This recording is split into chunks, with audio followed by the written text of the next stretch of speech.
Alright guys, so I'm excited to bring this video to you guys, my top 10 board games of the year for 2018.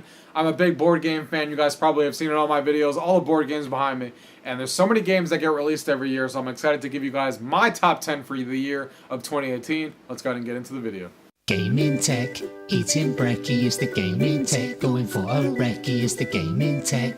Gaming techie is the gaming tech. Gaming techie. Alright guys, so today we're here to talk about our top 10 board games of 2018. As you can see from the background that's on majority of every video that I do, I really love board games here. You know, they're just as much fun to me to play with my family as they are with video games and stuff like that. So I'm a really big fan of board games, and I'm here to talk about my top 10 favorite games of the year. There's so many board games that get released every year. I don't know if you guys know this, but you think there's a lot of video games released every week? Talk about the amount of board games that release every year, because man, it's crazy. Anyway, so let's dive right into this, shall we? We will start at number 10. These are in ranked order. Number 1 is my favorite. Number 10 is a little bit less of my favorite, but they're all still really good. So, we're going to start at number 10 here, and this is a game called Megaland. Megaland is actually a game that they actually sell at Target, and it's a 5-player game that's actually sitting right there on my shelf. And Megaland is basically you have a character that you're trying to go to. It reminds me a lot of a video game, kind of classic game that you're playing. You're trying to get the most amount of coins and stuff like that, or treasure in the game, and you have a character that you're trying to go through a certain level. Just like a video game, you're trying to get as far in the level as possible. And the way that you get through the level is you have to have powerful equipment or become as powerful as you can by collecting items and buying things like that, and buying items on the board, so you can use those items to progress further in the level, because it's basically a push your luck game. You can continue on the level as far as you want, but if you get killed in the level, you lose all the treasure that you got. And if not, then you can say you stop, and then you get the treasure that you got, and then the other players can continue until they're done. And like I said, it's a push your luck game, and then you use the money that you got, the things that you got, and the treasure that you got to buy more items to maybe successfully get into that level, further and further, and get to the end of it.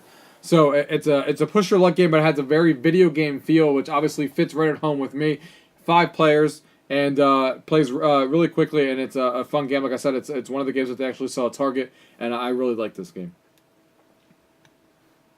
Moving on to number 9 here is a game that came out from Yellow, one of my favorite companies out there. They make so many good games that I like, and this game is called 8-Bit Box. 8-Bit Box is actually not even a game within itself. It is actually a modular system that they made, and basically it is, again, with the video game theme. 8-Bit Box is basically like you having a new system in the house, a new Nintendo, a new Sony PlayStation or something like that. You open the box up and you got the modular stuff that you use every game. Think of it like a console. You're using your console for every game. This has certain pieces you use every game. And then you have the games on the side. There's 3 different boxes that this game comes with. And each game is its own game that you plug into the components that you use in every game and use those components with the game, and you play those games. And it goes up to 6 people depending on what game you're playing. There's a game in there, let me try to think. There's a game in there that's Pac-Man-like. There's a game in there that's a racing game that's kind of very reminiscent to F-Zero. And there's a third game in there that's like a track and field kind of game that you're playing. And each game is unique. Each game is fun to play. And what excites me so much about this game and why it's on this list is I hope they really expand this game and keep going. Add more video, more games to the package and stuff like that. They did already announce one for 2019. That's basically going to be like a cooperative, like beat-em-up style game. So I'm excited to see what that's like. It's a pure co-op one. Each game, is different. Some games might be co-op. Some games might be 1v1. Some games might be a 4-player game. Some games might be a team game. So really cool stuff from them. Really interesting design. Really cool idea. And I really hope that this game takes off enough where they can keep making expansions for this game. Because I'd love to have a board game system where I'm using the main components, and each game that they're using is obviously themed around a game that's obviously come out in the past, like these 3 did, and the one that's coming out in the future. So I really like that game. That is 8-Bit Box at number 9. At number 10 here we have a game called Rhino Hero Super Battle.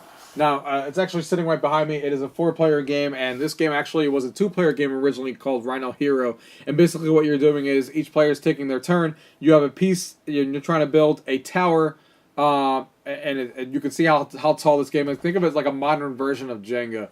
And you're taking these pieces, you're laying a piece out, and you have to build the house and stuff like that without obviously letting it collapse, just like Jenga. And you're putting these characters on there sometimes, depending on what your card says you have to do. And you're just trying to build a tower and stay alive and not crash it down. And obviously, There's one person who's technically the Rhino hero at the moment. Whoever's little Rhino piece is the tallest at the tower is considered like the person in the lead. So obviously, if I remember correctly, if you're at the top and you knock the tower down, then everybody else wins. But if anybody else but the person at the top knocks the tower down, then the person at the top wins. So it's a really cool take on a modern version of Jenga, and I really like this game. It plays 4 people, but if you get the little expansion, the 2-player game that I was talking about, if you combine those 2 together, you can actually play 5 players in the game. So there's that. But it is a really cool family game, a very fun and quick and quirky game to bring out with your family and friends. That is Rhino Hero Super Battle at number 8. The next game on our list on number 7 is Space. Space Game was a really high regarded game this year, and I got to play this game a few times this year, and it's really, really fun. Basically what it is if you guys have played a game like Machikoro and stuff, Space kind of has, like, obviously it's a space theme on top of it, and basically what you're doing is you're rolling dice, and you're basically trying to use the dice to reflect some of the cards that you have. Like, if you roll a 5 and a 2, you might use the 2 on the dice to use this card, and then a 5 on the dice to use this card. And those certain cards might give you money or might give you certain abilities. And then you, on your next phase of the round, you're taking that money that you got and you're saving up that money to try and buy more powerful cards that are going to give you more money and more abilities and more cool things to do and more things that combo of each other. And you're basically trying to buy more cards that, might give you a better dice rolls, or if the die is rolling a certain number all the time, you can use those cards to combo with each other. And you're basically trying to be the first person to get up to 40 points, I believe, in the game. And, this game is, if I remember correctly, does it play 4? I believe it's a 4-player game, if I'm not mistaken. And it's a 4 or 5-player game. I can't think off the top of my head. But it's a really fun game, really easy game for everyone to get into. And it gives you a lot of options, a lot of combos, and a lot of abilities to use your cards and stuff like that. If people are a fan of Yahtzee and stuff like that, this may be a game that they're really into. And especially if they played Machikoro, I think this is a better version of what Machikoro was doing a couple of years ago when that game came out. And the space theme is obviously a theme that a lot of people like, so I think it fits right at home. And that is number 7, Space. At number 6 here, we have a game called The Grimm Forest. This game actually was a Kickstarter game. Sometimes you never know a Kickstarter. You never know if the games are going to come out good, but goddamn, I'm glad I backed this game when it came out. It is a 4-player game. It's basically a theme around the 3 little pigs. Basically, you're trying to build your houses. You're trying to build 3 houses as fast as possible out of, like, wood or straw. And stuff like that. Try to build these houses as fast as possible with the best materials you can, but also trying to do it the fastest as possible. What makes the game interesting, however, besides the theme that, in fact, it's like a Little Red Riding Hood with the 3 little pigs and stuff like that, and the big bad wolf coming down, which is also in the game. What makes this game interesting is the friends and allies cards that are on there all revolve around a certain Disney theme, so that you can use, that give you a special ability that you can use throughout the game. Maybe it makes some things cheaper, gives you an ability to use to build those structures and stuff like that, or maybe mess with your enemies on the side and stuff like that. And they're all themed around a certain Disney character. Aladdin's in here, Sleeping Beauty's in here, and all the cards are excellently designed and really colorful and greatly designed. So, as a Disney fan myself, this one really stuck out to me for Grimm Forest. It's a simple game for everyone to get into. Definitely a family style game, and if they're Disney fans, it's definitely one that you guys should check out.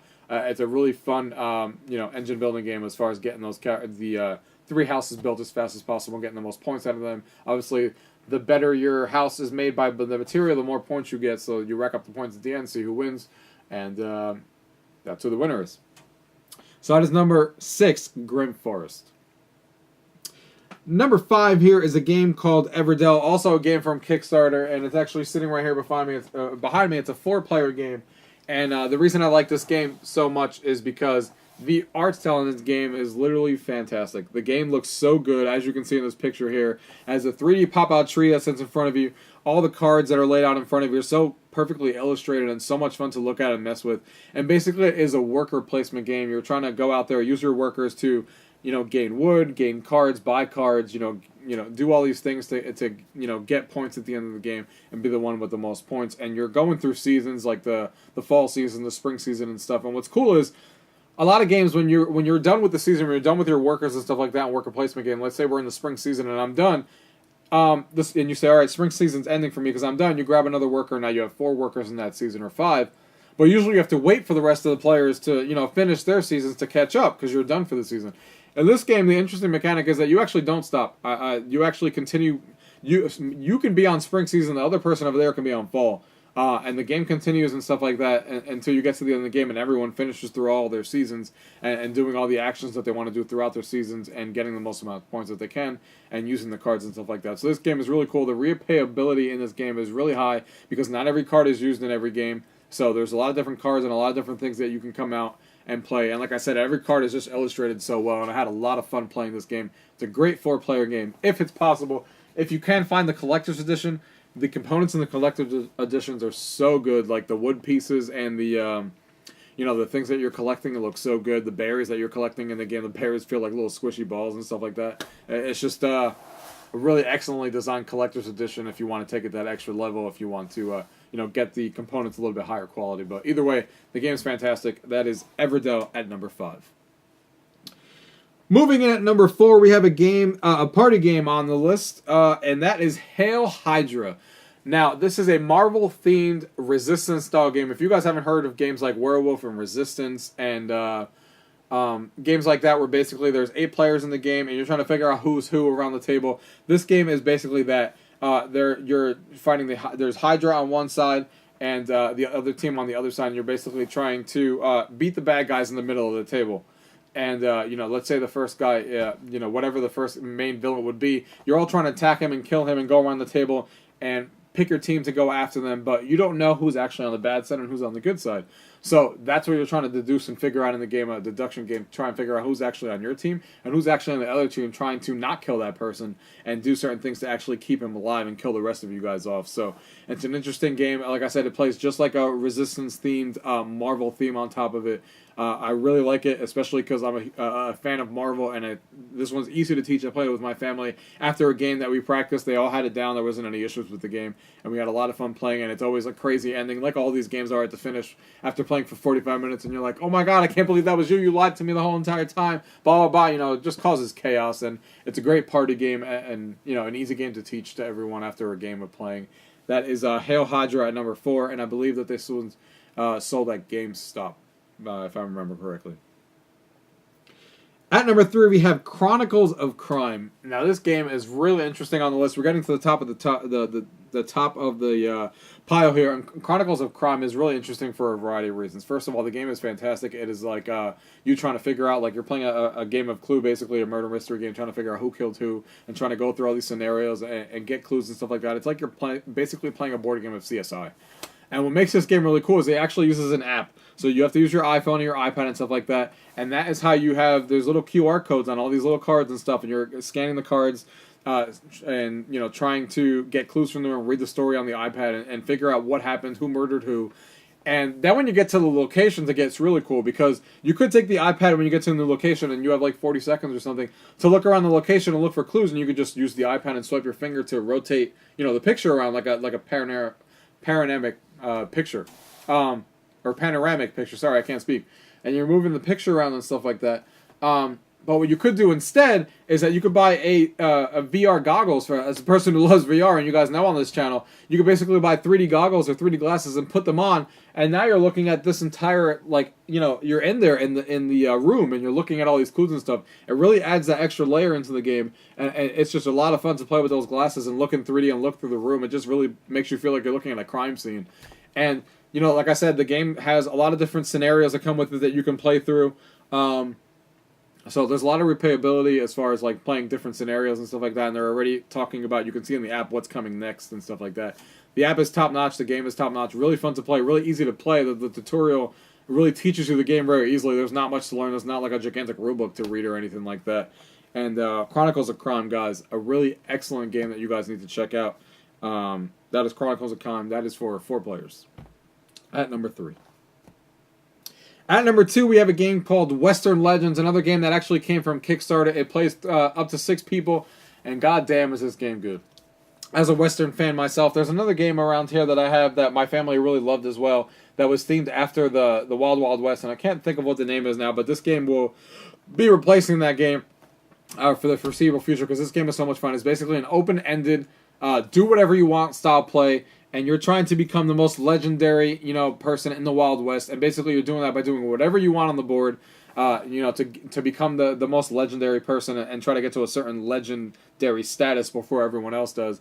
And you can go out there and you play poker hands against people like they did in the Wild West. You can fight other people and have shootouts and stuff like they did in the Wild West.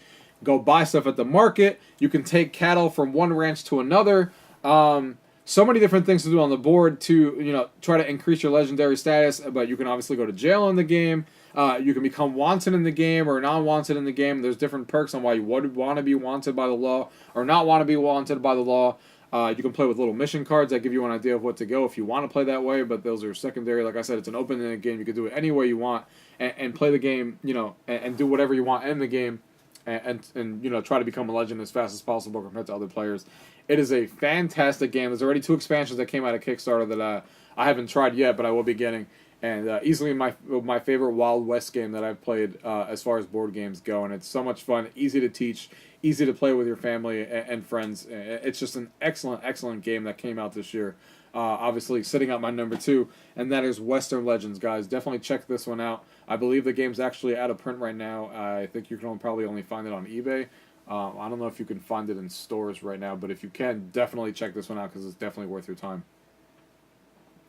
And we come to the top of the list, guys. My number 1 game of the year, and this game is going to Villainous. Villainous is a game also, surprisingly, I can't believe my number 1 game is coming from Target, because most of the, usually Target games aren't usually that good, but they're getting better over there as far as creating new games. They're really hitting that board game market now. They see how popular it is. And they did a fantastic job with this game when they got this game made. Villainous is basically a Disney fan's dream. Me and my wife play this game. It plays up to 6 people. Probably plays best at 2 to 4, but can play to 6. It will go longer if you have 6. And basically, it has in the game. It comes with 6 different villains that you're playing as, and you can go in there and play as these villains. And they each have a secret goal that they're trying to do to try and get accomplished. Like, let's say Captain Hook is trying to do certain things with Peter Pan, and you have all these characters, and all these characters are not characters, cards are so even coolly themed around like the story about Peter Pan or the story about Snow White or something like that, and all the characters are themed, and you're trying, and the goal that you're trying to do is perfectly themed to what the movie does in that villain and what they're doing in the movies. You're basically trying to do that here in a card game form and relive that villain status in the movie and trying to fulfill that before the other villains do around the table. And it's just a great Disney themed board game. If you're a fan of Disney, guys, check this out. I'm a big fan of Disney, and this game really hit home to play. It's very easy. It's not too hard. You read the cards, and they tell you basically what to do, and you're trying to accomplish that goal. Each villain comes with a little pamphlet to describe to you what their goals are and what you're trying to do, and it even gives you some pointers on how to get it accomplished and stuff like that. Jafar is in this game, and it's so much fun to play. He's obviously trying to capture Aladdin, get the magic genie, and it's always like a different part. Like it's not just one main objective you have. It's always like a sequence of things you have to do. Like, hey, get the lamp to this location, and then go get Aladdin over there, and then steal the lamp for him, and then go back and get the genie in the bottle. Stuff like that. It's just really, really cool. I think you guys really need to check this one out. Villainous is a fantastic game, and it's sold at Target or anywhere else that you can obviously buy board games, but it's easily my number 1 game of the year. I played this game a lot, and like I said, it's just a fantastically themed game, and I have so much fun playing as these characters. And I hopefully, because they already took a poll on what characters people want to see next, because obviously this game can be expanded like crazy with all the villains from all the Disney movies. So I hope they have big plans for this game. I hope it's sold well enough for them to continue doing this, because I'm so excited to see what villains come next. And that's it, guys. That is my top 10 board games of the year for 2018. I hope this gave you some ideas of what next game to bring to your family games. All these games on the list can easily be played by either gamers or family members. All these top 10 games, everybody could have fun with either your family or your hardcore gaming friends. All of these games are great. I play them with both. I play them with my hardcore friends who like board games, who have played a lot of my hardcore board games, and then I play them with my family, and these games all hit home for them. And I had a lot of fun this year, guys. So many board games released every year. Top 10 doesn't even crack, how many board games came out. Obviously, it's hard to keep up. You can see how many board games I have already from over the years. So I'm a little pickier these days, checking out games before I actually buy them, because obviously these shelves are filled, and, a lot of the times if I'm buying a new game, I have to pick one out and sell it if it's a game that, we haven't played a lot or didn't really hit as much as I wanted it to. So I'm a little picky nowadays, but these 10 games that I got this year are fantastic, and you guys should definitely check them out if you're board game fans. If you guys have any questions about anything you saw today, of course, leave them down below. If not, thank you guys for watching. Till next time. Gaming Techie is the gaming tech. Gaming Techie. Gaming Tech. Eating brekkie is the gaming tech. Going for a recce is the gaming tech. Gaming Techie is the gaming tech. Gaming Techie.